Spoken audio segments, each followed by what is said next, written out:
KKB diduga terlibat dalam bentrok massa pendukung Pilkada Puncak Jaya. Ratusan korban luka-luka.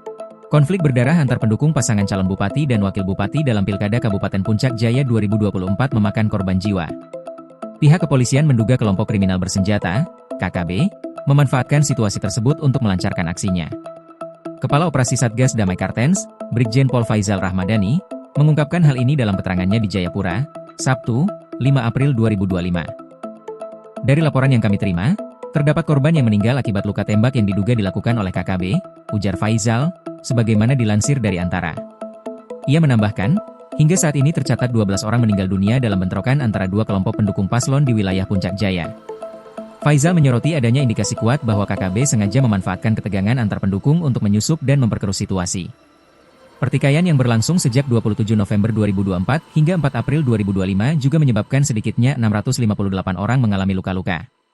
Selain korban jiwa dan luka, kerusakan material juga tak bisa dihindari.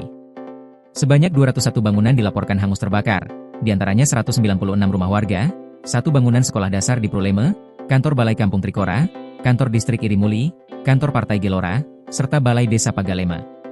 Brigjen Faizal menyatakan bahwa pihak kepolisian bersama pemerintah Kabupaten Puncak telah mengeluarkan imbauan kepada massa dari kedua belah pihak untuk menghentikan aksi saling serang, guna mencegah jatuhnya lebih banyak korban.